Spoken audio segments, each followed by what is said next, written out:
You are listening to the Teach Middle East podcast, connecting, developing, and empowering educators.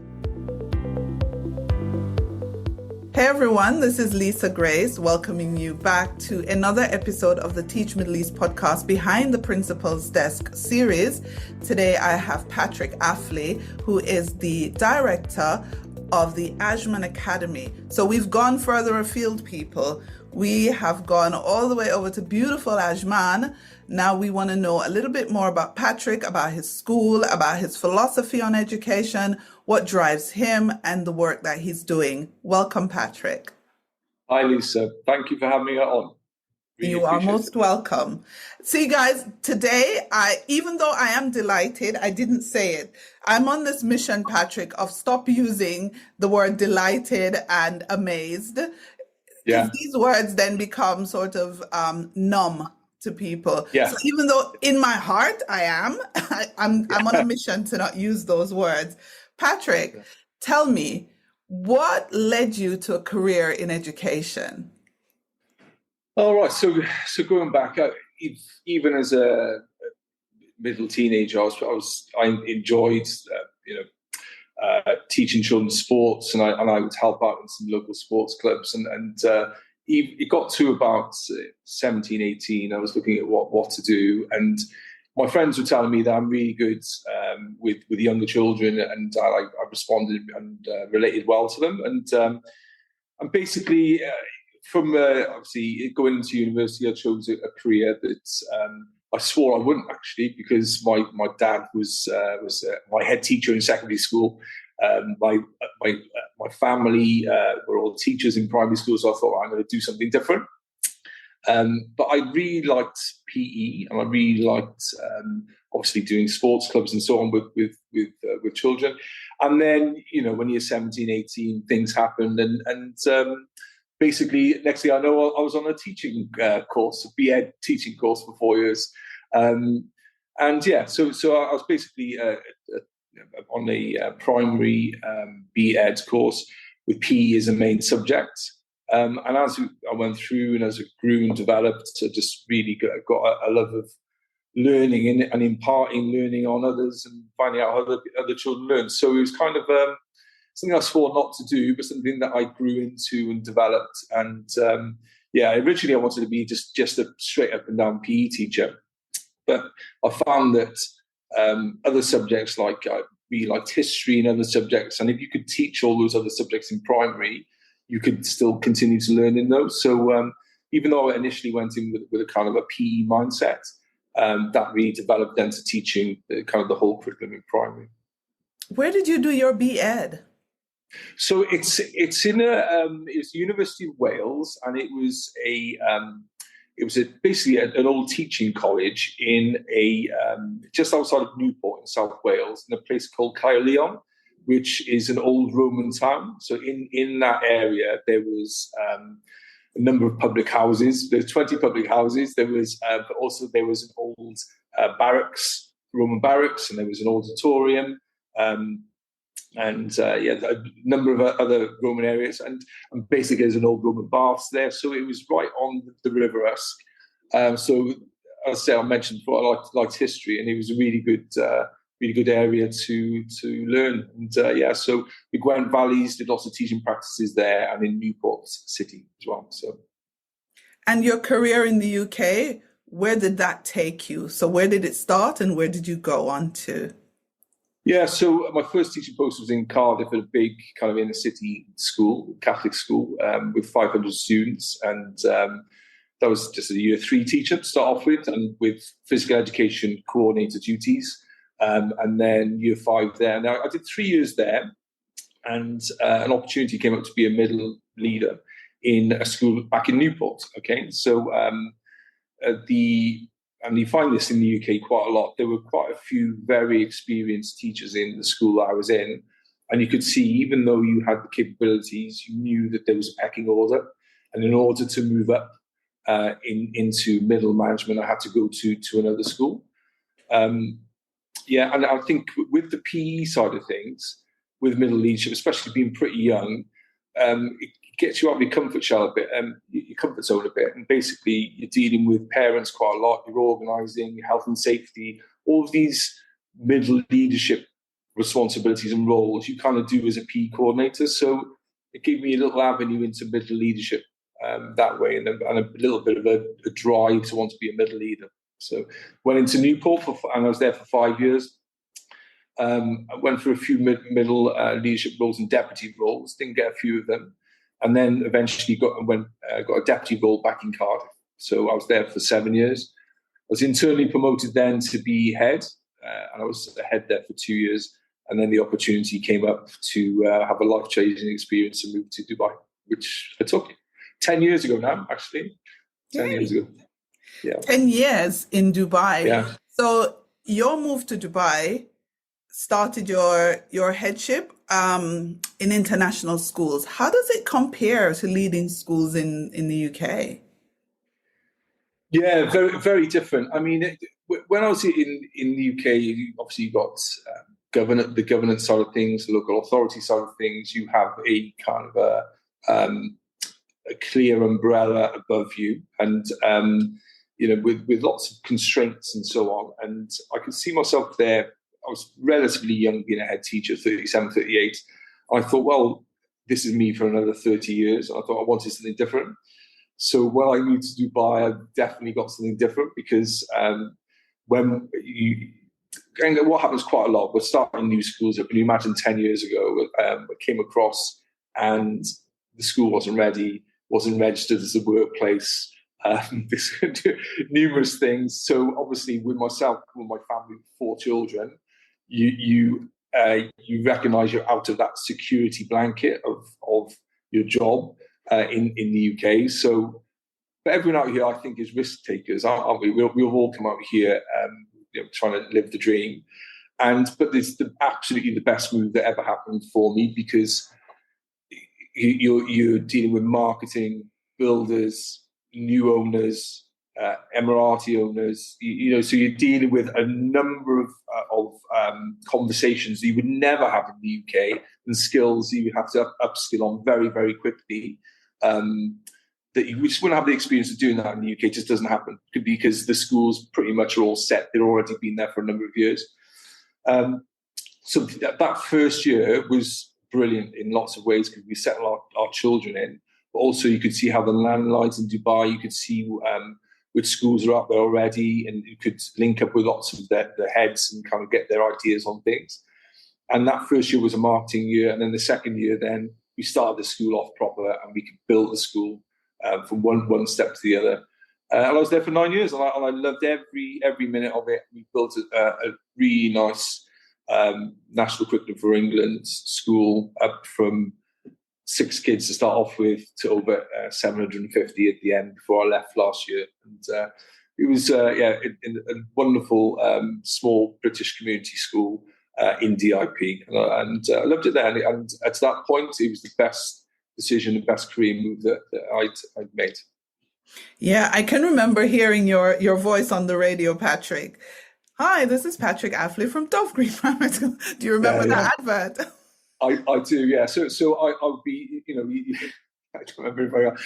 So you'd be out meeting people for the first time, and you're having a chat with someone, and say, what do you do? I say, I'm a head teacher. What's your name? Patrick Affley. And they would go, are you the proud teacher from Dovecote Green? The proud head teacher from Dovecote Green? I'll be like, yes, that's me. But that's the power of marketing, yeah? Because the one-to-one conversation linked to this message people are getting every morning in between songs on Virgin Radio, and it was interesting. So yeah, I do remember that advert. Talk to me a little bit about, as a head teacher, how you approached marketing and what other head teachers can do in terms of maybe lifting their profile, which in turn lifts the profile of their schools. Yeah. I mean, going back, that advert is probably a prime example. I was out for a number of years, and the first couple of years, and you'd hear these adverts about schools, and everything was really scripted and staged, and children saying, I chose this school because, and it's like, well, you're obviously reading from a script. So And obviously you'd have actors speaking from an agreed script. So I just thought the school that I wanted to set up then was very much a small British community school, and I was committed to the school for a long period of time. So a lot of the mentality around it was, hi, this is me. Come and see our school. It's new and it's small, and it's very much kind of a personal approach, handwritten script that then I recorded once, and I think it's a number of heads do that now, and I'm not saying I was the first, but I was one of the first to do it, and it just sounds so much more authentic and real, and it's an avenue in for people to come and put their trust in a school, especially a new school, because there's a lot of school groups out here, very, very strong school groups, and they've got that reputation. And then you might have schools that have been out here for a short period of time, but have got the reputation of schools in America or Britain and that kind of heritage. Whereas as a straight independent school, you've got to kind of put in, this is me, this is my experience, and be a lot more personal approach. And that was the best way to market the school, I found, rather than the script. Lots of, and parents are very savvy. They can see through things. So I think, and the idea is with marketing is to be authentic and get people through the door. Once you get people through the door, then it's a case of the school selling itself, the atmosphere, the ethos, the feel of the school. And I was always very open and honest with people new parents coming to the school, especially with brand new parents, and saying, go and see other schools, and because actually physically go in, but don't go in for pre-arranged tours when the kids aren't in. Go in and so you get a feel for it when the school is in action, and that will help and drive the decision. And also bring your children along as well with you, because they should be an important part in the decision making of it as well, in my opinion. So that's how. So a kind of an authentic approach to marketing was very much my philosophy. Yeah, you're now in Ajman, but what do you think about the move from the new director of the KHDA to actually halt inspections in Dubai for the upcoming academic year? I think in Dubai specifically, I mean, it's made so much sense, absolute common sense. I was in, obviously, Dubai for a number of years. We had COVID and so on. We had inspections before and after. I think it is such a good way to kind of benchmark schools and get schools on a common framework and for a common accreditation. But it did just get to the stage where it was a case of, it's crazy in some cases, where it's every single year you'd be inspected. You might be inspected in the February, March time, and with recommendations from inspectors. And then you're then inspected in the October of the next academic year. 6 months between, you've got the spring break, you've got the may have an Eid break, you've got the summer break, and how on earth schools were expected to work on those work-ons from the previous inspection. And lots of schools were kind of stuck in a certain grading because they couldn't have time to develop. So I think it's a very, very good thing. It's good that they're still got some individual day inspections in certain schools that may need that bit of extra help, that bit of extra encouragement. But it's also good that if schools are at a particular level, that then they can breathe and grow rather than being on the inspection trail all the time. So I like the way that you've done it, and I think, but also I think schools should be given the opportunity. There may be a school, for example, which is good, very good features, and is really on the cusp to move into that next grading. And I think they should have the option of actually opting into an inspection. So I think there should be kind of, some of the schools should have 3 years, 3 year gaps, and but for me, with that, is that I would say that those schools that are outstanding, for example, need to share with other schools, in order for them to retain their outstanding status. Because at the end of the day, we're dealing with students here, dealing with kids, and I think a part of being outstanding. In the UK, they used to call it, in Wales, it would say, you're a sector leading school, not an outstanding one. And to keep your sector leading status, you had to share and develop because it was the common good. And I think that potentially is something that they could do as well. Not all school groups are open. We know this, but from my dealings with the vast majority of head teachers in Dubai, they're educationalists with children in their hearts, and they want to share. And I think that potentially is the way forward. I think we at Teach Middle East get them to share through the back door. We don't go through the actual official channels. We just get the heads together, and we get the teachers together and the heads of departments together, and people are willing to share with people, irrespective of the corporate offices and what they might stipulate. People like to share with other people, and so it's happening. But it could be, like you said, a feature of being outstanding. Is to lead by sharing. So I like that. Yeah. Ajman, why Ajman? Well, so I was in Dove Green for 9 years. Brilliant experience, absolutely brilliant. And we were developing the secondary department, and it's like with any job, you can stay in the same role for 15, 20 years, but I think change is as good as a rest. And I felt that an opportunity came up here where it was an IB school, so it's different to National Curriculum of England, even though the school itself uses National Curriculum of England objectives. It's in a different emirate. Northern Emirates, there's lots of excitement about things changing here, and the Emirates growing, the Northern Emirates growing, and more investment coming into this area. So I think, whereas when I went to Dubai, I was probably joined at the cusp of the wave, whereas here you can not only develop your own school, but you can influence a growing Emirate.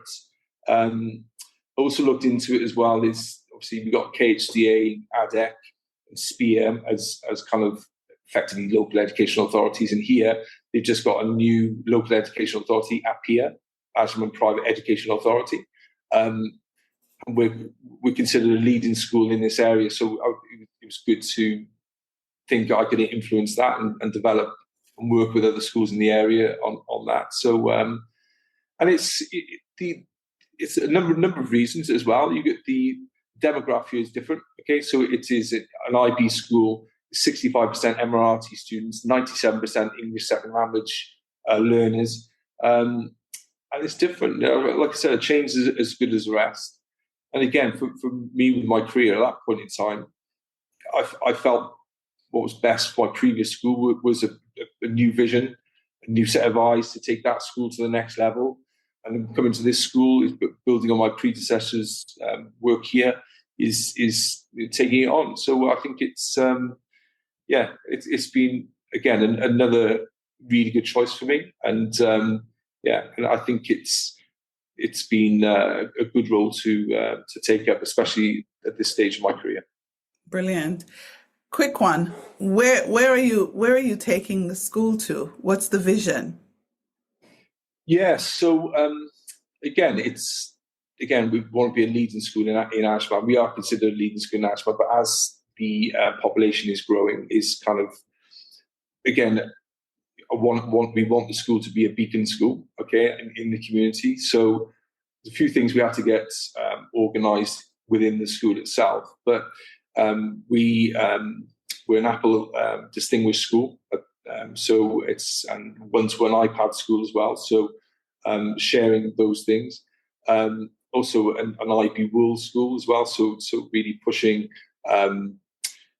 international learning is really important as well. And I think the issue that's probably been historical with some of the schools in Northern Emirates, there were no schools here 15, 20 years ago, very, very limited. And lots of people in the area would move to Dubai or Abu Dhabi, where they were considered to be better schools there. So I was told very, very early on in my career that there was like an agenda of local schools for local children. So making the quality of education here really high, really clear pathways for the students, because we do GCSEs and A-levels and BTEC here, and giving really clear pathways for students to go to really high-performing universities. That's something that we are working and developing all the time. So the local students of Ajman can come to an Ajman school and get a high-quality education. But, still there are too many children on buses, and travelling in that direction. And in Dubai, there's too many children on school buses as well, So it's less than 10 years ago, but it's a case of if you live in an area, I do think children should be able to travel a short distance to achieve a really high quality education. And Dubai is going that way because if you think of all of the areas of Dubai that are coming up, you've got Arabian Ranches 3 and all these different areas, and DIP, especially in Dubai South, all these areas that are developing. Now the schools are coming around them. So for me, the best thing to see is limited school buses and high quality education in different areas. And that goes for Ajman as well. Yeah. Ajman seems to be up and coming. A lot of developments, a lot of housing developments and things like that. So it looks like it's quite on the cusp of becoming a place to watch. Tell me then, the school year is drawing to a close. I know this podcast episode is being aired in the new academic year, but can you give me, though, one of your highlights of the year that's just ended? One of the highlights, well, not the rain, that's for sure. In our school, yeah. So basically, we've had numerous highlights, and something that the school really needed, was to kind of put the COVID elements away and to kind of move forward, and that was done with a lot of parental involvement and community engagement activities in the school. So combined is the parental engagement. So, for example, in the region, in the school, it's our first ever community iftar, which in 14 years. Progress picnics is an idea that one of my colleagues brought in Dove Green. We brought in progress picnics for our parents to come into school, to sit on the lawn with their the sports pitches with their children, and actually have time to sit and talk to their children about their work, rather than coming in and speaking to a teacher about their progress and attainment side of things. Just an opportunity for a child to sit down with their mum or their dad and have a chat. You know what it's like when you're driving along in your car and it's like, how was your day in school today? Do you learn anything? Nothing from the kids. So we kind of put those things in as well. Lots of clear engagement with the parents, bringing them in, the graduation. So actually physically bringing in and building those physical relationships, the real highlight of the year for me. Whereas some things were still online, and I think schools have got to be, in my mind, homes away from home. And how can it be a home away from home if people aren't allowed to come onto the school site and engage and get that feeling of it being a home away from home, not just somewhere you drop your kids off in the morning and pick them up in the afternoon.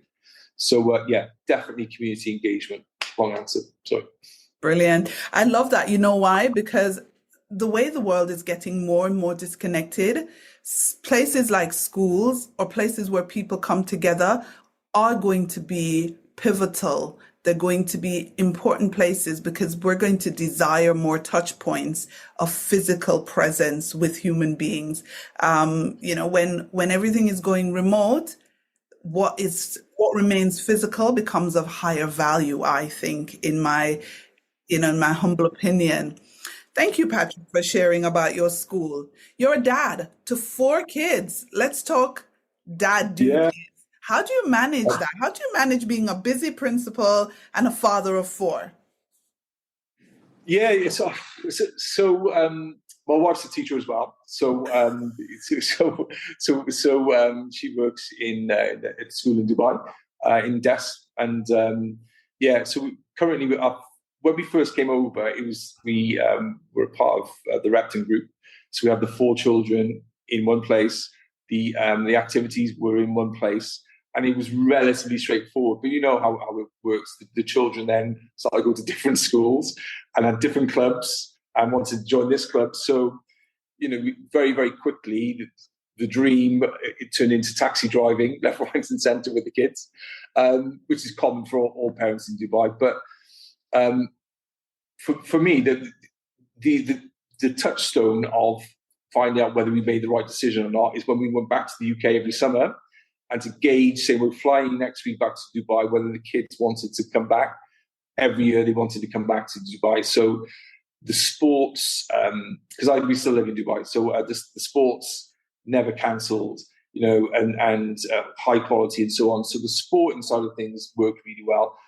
But then the day-to-day stuff, it's just like, you got to get up a lot earlier over here. We're up at 5 every morning, the alarm goes off, getting their lunches ready and so on. And then obviously drop them to bus stops or drop into schools and so on. It's just a part of the routine. And I still live in Dubai, so I come here. It takes me 20 minutes to get to Ajman. And that's another thing as well, is that they think Ajman is on the other side of the moon. And it's like, well, actually, it's literally on the 311, it's 20 minutes, 25 minutes maximum. So it hasn't impacted my family life at home too much working in Ajman. And then finally, my kids now, when they first came over, they were 10, 8, 6, and 4.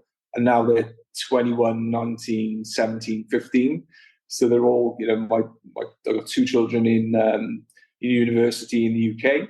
And then one just going into second year A levels and one going to second year GCSE. So it's well planned.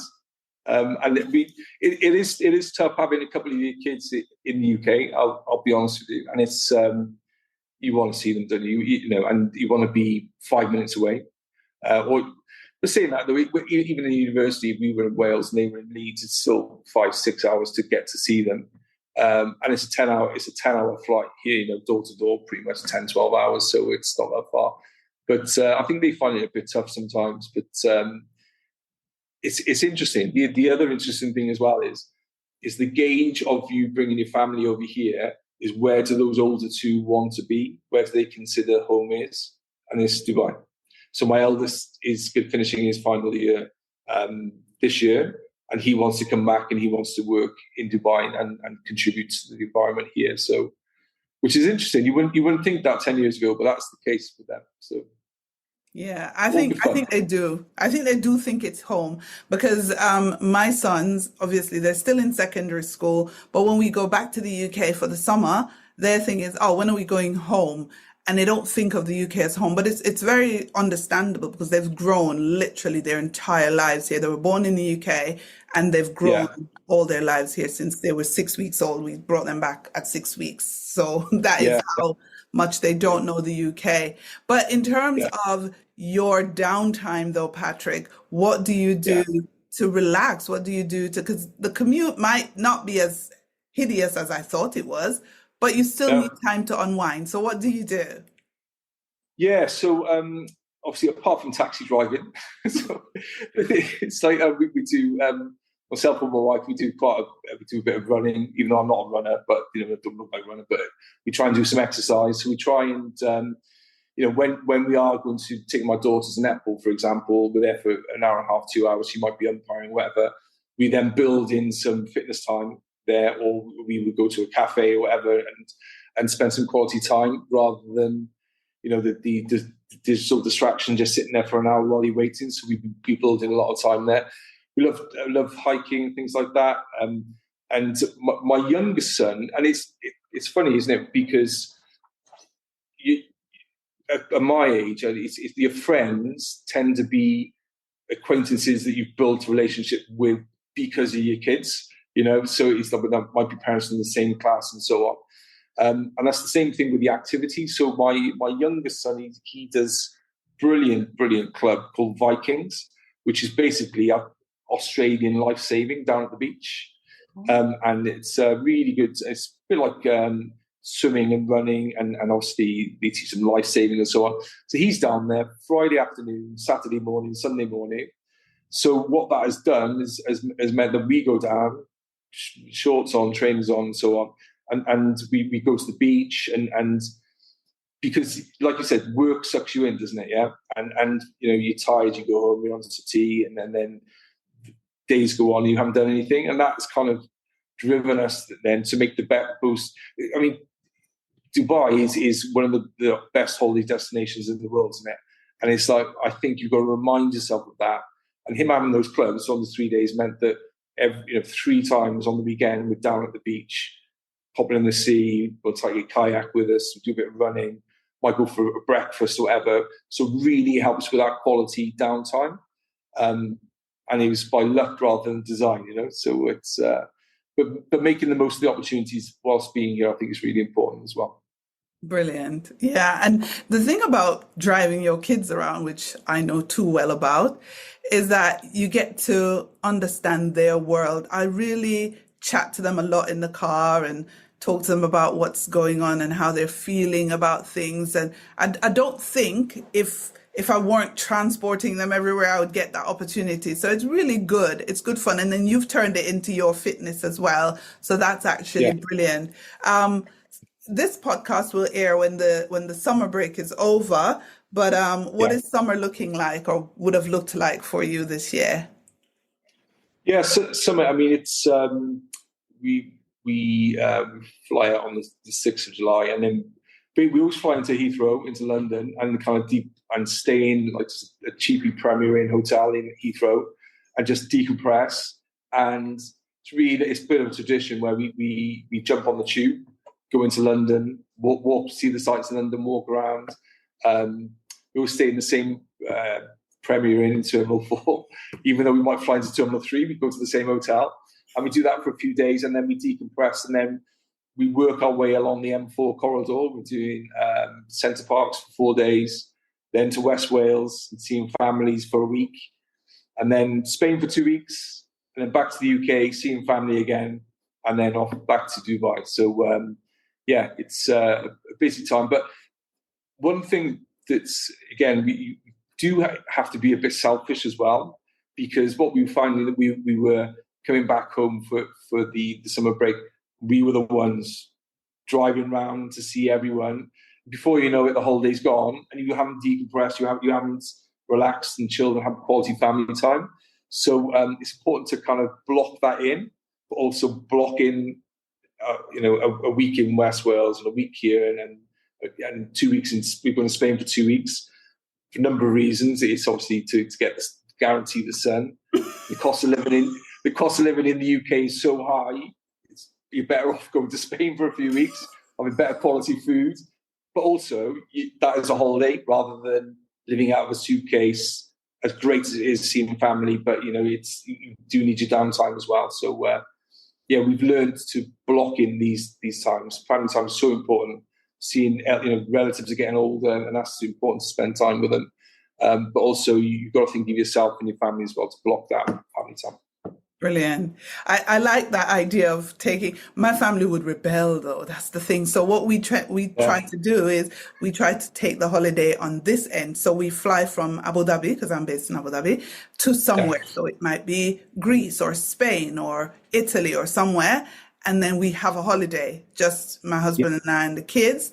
And then we go to the UK. Because if we ever touch foot in the UK and say we're leaving again for a holiday, my family would have us, like, they would be like, what are you doing? Like, just brought, because I don't think they're very interested in us. I think they're interested in the boys. So if we bring them home and then we take them away, they're like, what is going on? You've just brought them home. Why are you taking them away on holiday? And in their heads, we live on holiday permanently. That's what. Completely, Go ahead. That's important. Sorry, Lisa, that's important to know that the idea that the UAE is a holiday camp, it is hard work. It is hard work. You make a real difference in the air, and you work hard, but you've got the sunshine in. You've got all these extra things in which you can utilize. The hours are long and so on. So there's pluses and minuses to it. So it's a case of when visitors come over to you, this is generally, other people might be different. When people come over to you, you pick them up from the airport, you're driving here to see your family home and so on. You fly into the UK, your home, you've got to buy your own car. You're the ones who've got to go around and see everyone else. And I think from speaking to a lot of mates about this, it's the same. So we've learned to be that little bit more selfish in a way and say, well, we have to have a holiday as well. So yeah, I'm gonna have to man up or woman up, whichever one it is. And take some time like that because we do a lot of driving. Like we end up going from London, where my relatives are, to Leeds, where my husband's relatives are, and then to Birmingham, where we've got friends and family as well. And we're just trotting around. And petrol prices are wild in the UK. Like wild. Exactly. And it's a holiday time as well, and it's your precious family time because. I as I mentioned, 10 years ago, my kids were all, under 11 years old. Now it's a case, and back then, something that we did, because it was right at the time, we didn't have a place in the UK. So basically, we bought a really old static caravan, literally on the beach, and we called it our beach lodge. But it was great for the kids because they were grounded.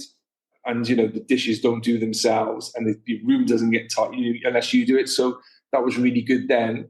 But then as the years go on, they didn't want to be in that one trapped environment. So in their mind trap, but it's a case of those days are precious. And if you don't have those times where you're actually on holiday with your kids at that age, suddenly they're 21, 19, 17, 15, and they've got other lives. They're developing their lives elsewhere. So that's why we compartmentalize a 2-week holiday with all the kids. Yeah, no, it sounds good. And I really wish you the best summer. And obviously this will air, but I'm sure you would have had, guys, a great summer by the time you're hearing this.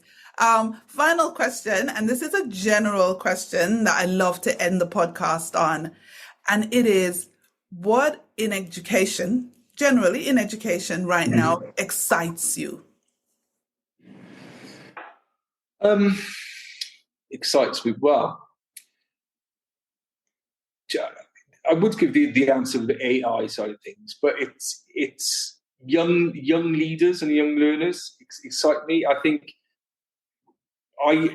going from being a teacher to being a head teacher and then worrying about setting the school up, my passion really is now in developing leaders at all levels and developing accountability and getting the most out of people. And I think there are so many schools in UAE and so many schools and limited number of staff to go around. And what excites me is developing the opportunity for staff to join and giving them the empowerment to develop their leadership skills. And it's and making that kind of first and foremost, they really are have some kind of real solid career pathways and recognize that they can make a difference not only to the kids but the people around them. So there's a phrase that Robin Sharma uses, the author, is leaders without titles, and it's developing that leadership, even though they haven't got the title, is to empower leadership. So I think the workforce is very competitive at the moment. There are so many schools, and it's an exciting time for younger teachers and middle leaders to make a real difference. So. Brilliant. So that's what you're excited. It actually ties in so well with the next Middle East School Leadership Conference theme, which is leading forward, building a leadership legacy. And it's about how we empower the next crop of leaders. So very apt, very apt. Thank you, Patrick. Yeah. Pleasure.